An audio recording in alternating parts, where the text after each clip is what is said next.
Thank you. We're finally here. We've arrived. This is the official day of Career Channel's podcast.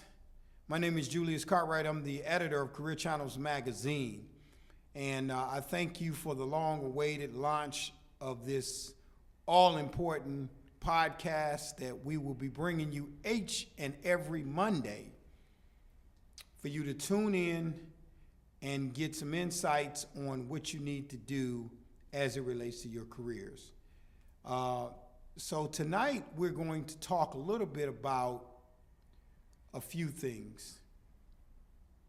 First and foremost, before we get started, I want to make sure that you guys follow us on Facebook, Instagram, LinkedIn, Twitter, and X. I'm very excited about the opportunities and the information that we will be bringing you, the guests that we will be bringing you each and every week on Career Channels. I think that it will be very insightful. I think you will be very excited, passionate about the stories, because I am, as the editor, when I read these stories, when I look at our magazine, and it's a young man in Florida who is 25 years old that does not have a college degree, and he is into cranes and rigs. They don't really offer that at high schools. No guidance counselors talking about that. There's no knock on guidance counselors because they do a terrific job given the circumstances and the situations. But most schools, I would gather to say, do not talk about that as a career option. And so people make a decision based on what they see, what they've been exposed to, what is discussed to them, what is described to them, what is mentioned to them, and maybe what they have an interest in, which may or may not be relevant at any particular high school in the United States of America. That's where we come in at. So when you say Career Channels, what's the benefit? What do you guys do? Why is that important? We got counselors, we got principals, we got parents, teachers. We don't need Career Channels. We don't need anybody dictating to us what's going on. Nothing can be further from the truth, because the reality of the situation is, in America today, the average number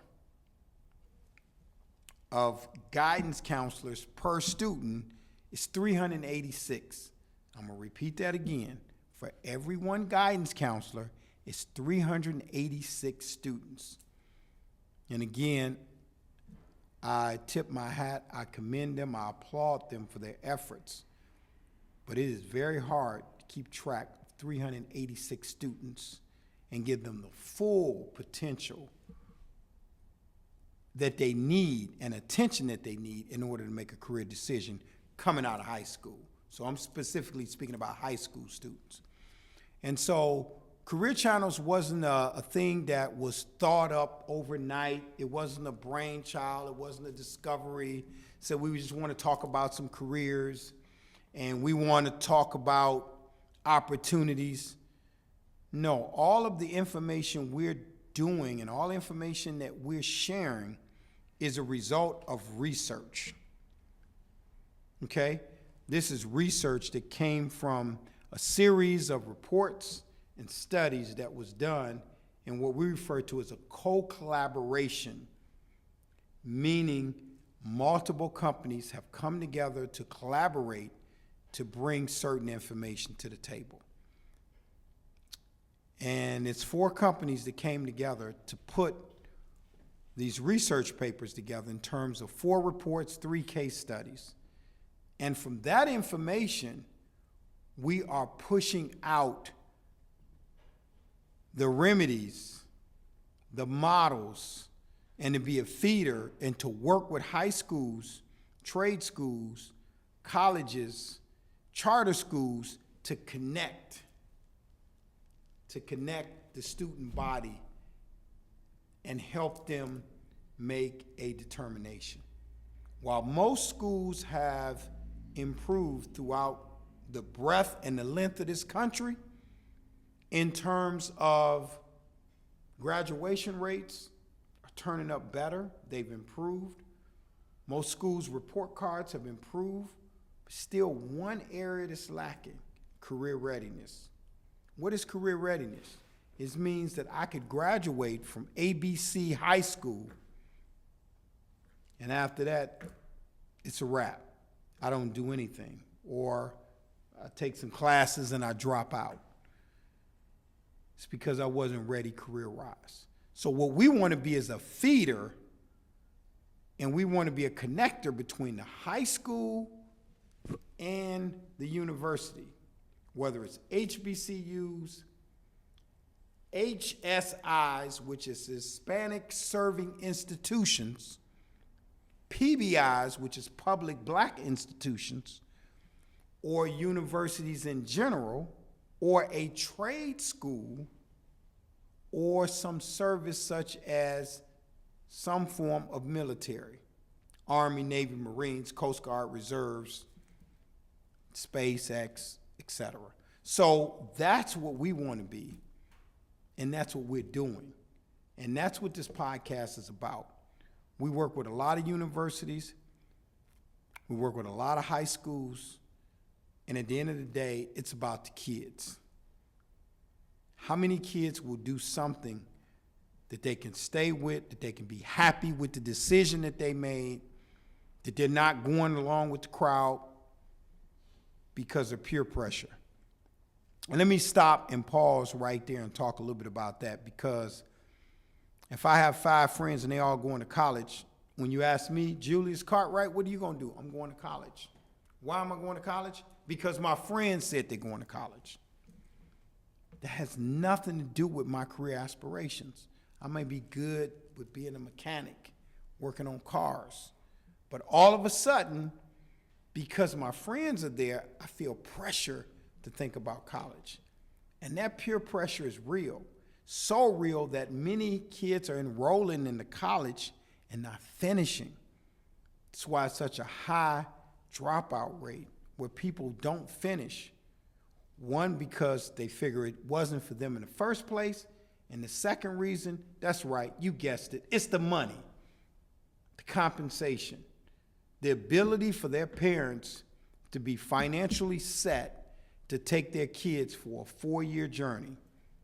Because it's not a 1-year trip, this is 4 years. You may cover the first year, but most of the parents have not been equipped to put away dollars to sustain their kids. And don't let us go through an economic crisis or a housing crisis where property values or the market collapse is total devastation. And the kids have to come home and they have to start working immediately. And they don't finish school.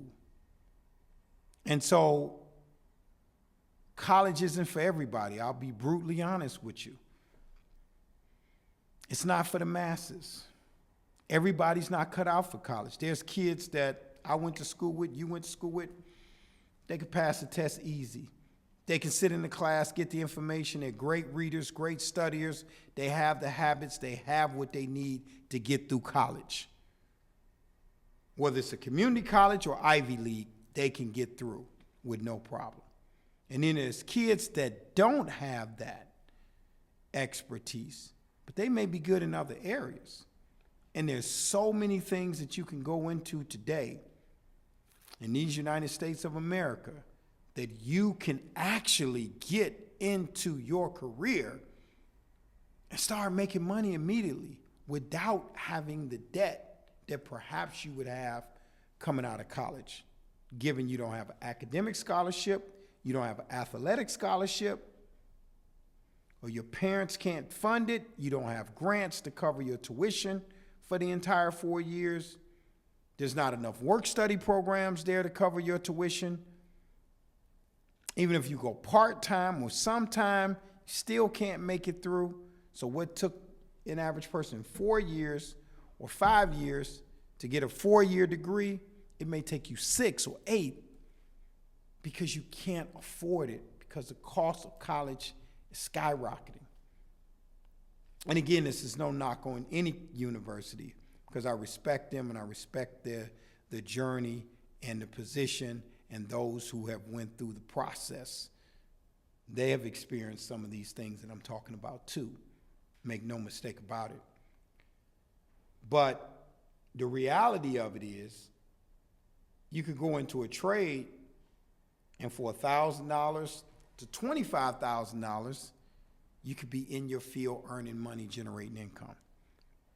You don't believe me? Walk with me. Let me kind of give you my journey. Let me take you through what I went through. Let me give you a real life example of the Julius Cartwright experience, if you will. That experience consisted of me graduating from high school in Cleveland, Ohio, John Adams High School, went to a public high school. When I came out of high school, I didn't take the ACT, SAT. I didn't know what I wanted to be, do, or have. I knew I wanted to have a lot, but I didn't know what I wanted to be. I knew I didn't want to go into the military. My oldest brother went into the Army, and he did the military thing. My other two brothers went to college. They were in Huntsville, Alabama, at Alabama A&M. I didn't want to go down there. I didn't quite know what I wanted to do. Wasn't because it wasn't smart. It's just, I just hadn't thought about it. These options that I'm talking about now, there wasn't a Career Channel magazine that I could pick up and read. There wasn't a podcast that I could listen to. And my guidance counselor didn't talk to me very much. In fact, didn't talk to me at all about my career. Otherwise, I would have took the ACT, SAT. Had an uncle in Nashville, Tennessee, that graduated from Fisk University. And he said, well, you want to go to Fisk? I'll pay for it. I said, no, I'm good. So I didn't really know what I wanted to do. So guess what I did? I went to community college here right in Cleveland. Cuyahoga, which is our county, if those of you are not from the greater Cleveland area, Cuyahoga County is our college, community college.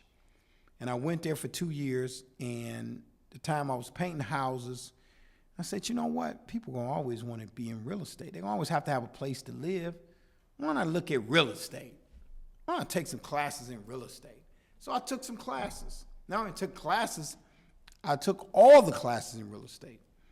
Not the traditional classes you have to get licensed. I took property management, I took commercial. I took all the courses necessary to become a well astute individual on this thing called real estate.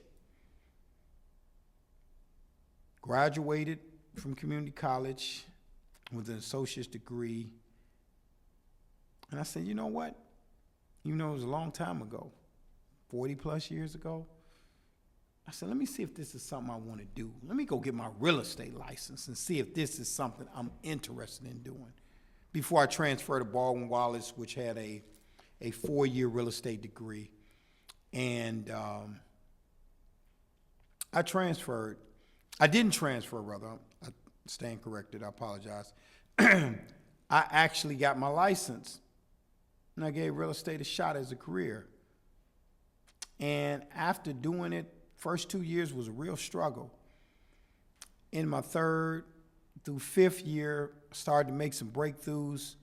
In my 6th through 10th year, I started to do extremely well. And I haven't looked back yet.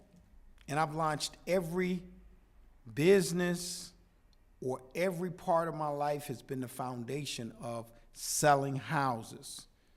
And today I'm the proud owner of a real estate brokerage, a boutique brokerage of about 25 agents. And we've been around 25 years. We started our brokerage in 2000. This is 2026. We're going in year 26. And we started a team 6 years before that.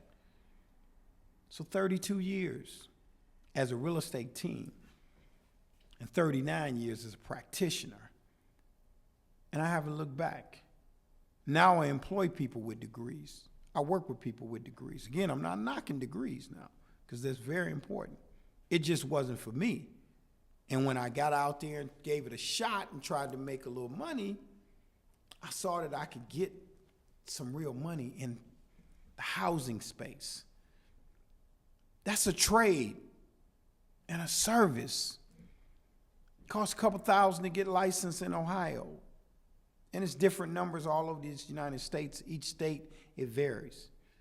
But you probably could put together some money, set some money aside to stay in real estate for 3 years or 2 years, straight out of high school, and see if it works. I got licensed at 22. I haven't punched the time clock since. 22 years young. And so what I'm suggesting for your consideration is, if you are a high school student, or you are a parent and you have high school students, look at all options is the only thing I'm saying. And if you don't have the money, consider something that's maybe a trade. Maybe if you have $20,000 or $30,000 you can get 1 year in, you could go to a school, a trade school, and get a trade and start making money immediately. Because at the end of the day, that's the key element.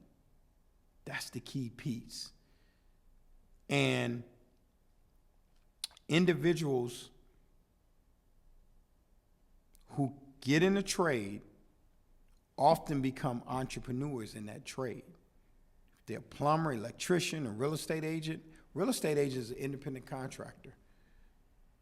They're what we refer to in the industry as solo entrepreneurs. They're individuals that pursue a career and they actually are entrepreneurs. Because even though you're under the brokerage banner, you're still in business for yourself, but not by yourself. You have a team, you have a brokerage, you have a company that you're insulated in. And so the key elements here are just figuring out what it is you like to do. Because if nobody's told you or nobody's mentioned, if you don't like it, it won't last. I don't care how much money it is, how much money's in it. If it's not something you're passionate about, if you're not following your passion, that's a problem. Because your passion and what you believe in and what you love and like to do will dictate your income. People will pay you and you'll get an opportunity to earn that income. And so don't follow the crowd. Follow what's in here. Follow this and not listening to the outside chatter of everybody doing that. Because there were a lot of people doing that to me. Everybody's going to this college. What are you going to do? You think it bothered me? No, it didn't. I didn't know what I was going to do, but I was confident in whatever I did, I was going to be successful. I didn't need anybody to tell me that. I didn't need any trade school, university, or anybody to tell me that. It was inner belief. Now, that's my story. That may not be yours. The only thing I'm advocating is take the time to really consider what it is that you would like to do. And if you're going to go to college for 4 years to be a dentist, a doctor, a lawyer, psychologist, go mirror and work with them for a summer and see if this is something you want to do. You want to be a veterinarian? Go work for a veterinarian. Go for free. Volunteer your time while you're in high school and see if that's something that's a fit. Because I'm here to tell you what you don't want to do is go to school for a veterinarian and then get in that industry and decide, you know what? I don't like this. This ain't for me. You didn't waste time, you waste life. So take the time, and that's what we're advocating and we're suggesting for your consideration, is to think these things through in a profound manner so that you can make the right decisions, so that you can make the decision that's going to be best for you. And the one thing to look at is whatever you go into, whether you like it or you're chasing the bag, as the young people say, you're chasing the money, look at the money, look at the dollar amount. Because in terms of creating a family and getting married and having 2 kids, 4 kids, 6 kids, whatever the number is, you got to think about the kind of money you need to earn and the geography that you're living in, earning that money. because dollars may go farther in a city like Cleveland in the Midwest than it will in California and New York, or somewhere where the high cost of living and housing and everything is very expensive. So think that through as you begin to get down on your career path. And so what we want to do, that's kind of my story, my situation. But what we want to do as an organization, we want to help individuals decide on what's best for them. That's what we want to do. We want to help you through the channels of channeling your career, which is why we have a book called Career Channels. Not the magazine. The magazine's called Career Channels. This podcast is called Career Channels. But we have a book called Career Channels. And in that book, we have actual stories of individuals who have taken the journey, who have made the leap, who have selected careers for various reasons. And we have some data, some statistics, and some information that will help you formulate the proper decision. And so, once again, tuning in this podcast, and this is just the first episode, it's me. I'm not interviewing anybody yet. We have a complete lineup of individuals for the upcoming weeks that you will have our opportunity to listen to and hear from. And I can assure you that the stories are fascinating. You have an opportunity, if you have not subscribed to careerchannelsmagazine.com, go there and subscribe to the magazine. It's free. You'll get it digitally. And you can subscribe at any time at no cost and get the information and share it with your family members of those who are in a position. And if it is an individual who is not in high school, who is not in college, who's not a millennial, someone that may be my age, maybe in the Gen X, or they may be a baby boomer, but they're looking to pivot because they've been downsized, outsized, laid off, bought out, whatever the case may be, these individuals may be looking for another opportunity. And people pivot. There's opportunities where you still can be successful. You can still go to the next level and do amazing things later in life. So don't let what has occurred and what has happened over this period of time transform you into the fact that it's not opportunistic for you, because there's many things we can do to go to the next level. So I wanted to give a light introduction to what we will be talking about. I wanted to reintroduce myself to some who know me and some who don't. And I really want you guys to think about it. I want you guys to subscribe to our channel. I want you guys to listen to what we're talking about and look out for us coming to your city with our Apex Multifaceted Summits, which are designed specifically to be held to promote high school students and help them with their career path. I thank you for listening to the first episode. My host will be here next week, and I'm excited about what's going on, and I hope you are too. I hope the information that we're going to be sharing, you'll find value in it. I hope you'll appreciate it. And once again, I thank you. Godspeed.